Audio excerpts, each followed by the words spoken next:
próceres. Marcos, te cedo la palabra y además te dejo una pregunta sobre la mesa. Carrera versus O'Higgins, ¿qué personaje es más relevante para el ejército? ¿Quién representa más identitariamente, no? A ver, yo me voy a permitir, me voy a rendir ante tres doctores que han estado... ha sido aplastante, con lo cual me siento cada vez más amateur en esto. Este 3-1. Yo quiero puntualizar lo siguiente. Sin duda que el ejército de la República, caramba, viene con la República.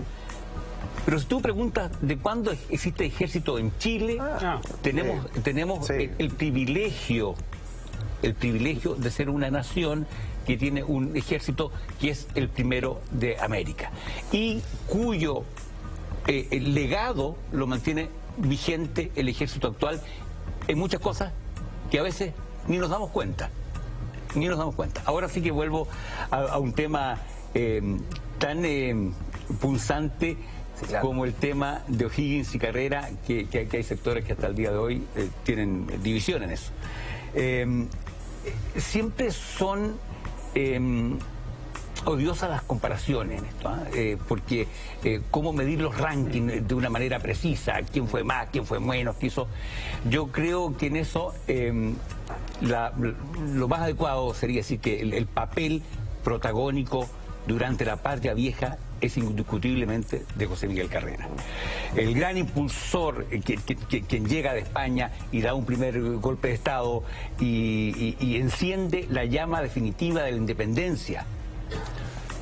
A contrario sensu de esta junta que era más bien morigeradora o que había jurado lealtad a Fernando VII en una suerte de engaño a la corona, pues José Miguel Carrera, cuando asume, también jura lealtad a Fernando VII, pero en un artículo muy claro él dice: a partir de este momento, en este reino no se obedecerá, o en este país no se obedecerá a ninguna autoridad fuera de Chile.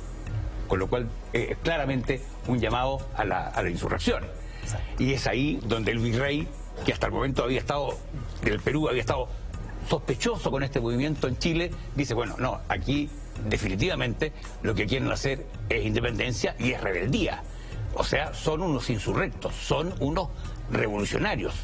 Y que eso era Bueno, y a cambio de eso, el rol protagónico de la Patria Nueva sin duda lo tiene O'Higgins. Ahora, y también hay que considerar una cosa muy corta: sí, la vida pública de José Miguel Carrera en Chile no sobrepasa los 3 años.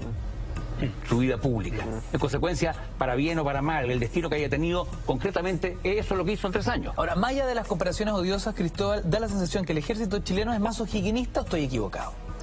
O sea, no sé si más o'higginista. Lo que pasa es que, claro, yo creo que hay que tomar en consideración lo que decía don Marcos, que son épocas distintas.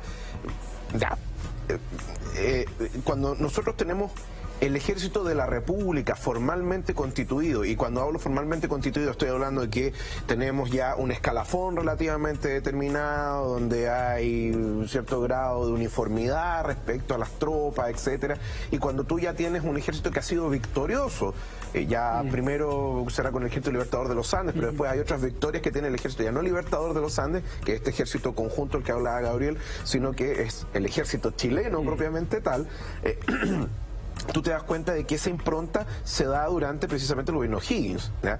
Lo que pasa es que, a ver, yo tiendo a ver más el escenario histórico respecto a estos dos personajes, primero desde una perspectiva donde ha habido mucho prejuicio frente a unos y otros, que tiene que ver incluso con el origen social de cada uno de ellos, etcétera, y por otro lado también tiene que ver con su pericia militar, que a mi entender la de ambos dejaba bastante que desear, pero podemos hablar de eso más adelante.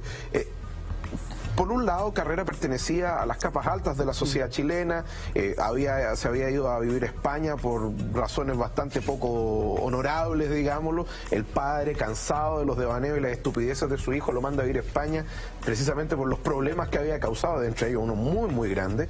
Y O'Higgins tenía un origen que uno podría calificar hasta cierto punto como de oculto, porque finalmente era el hijo no deseado de un ex gobernador de Chile, Chile, después convertido en virrey del Perú, que no lo va a querer reconocer, y de hecho Higgins tiene que pedir finalmente ante las Cortes Españolas que se le reconozca su nombre y su herencia, digámoslo.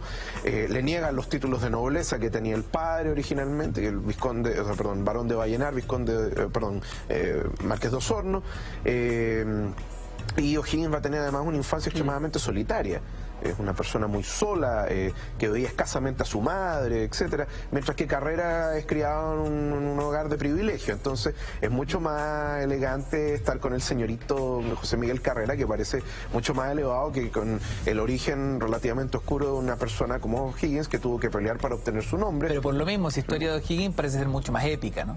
No sé si más épica, pero por lo menos muestra un nivel de esfuerzo y incluso de ¿cómo se llama?, de obstáculos mucho más grandes que los que él tiene que salvar que el mismo Carrera.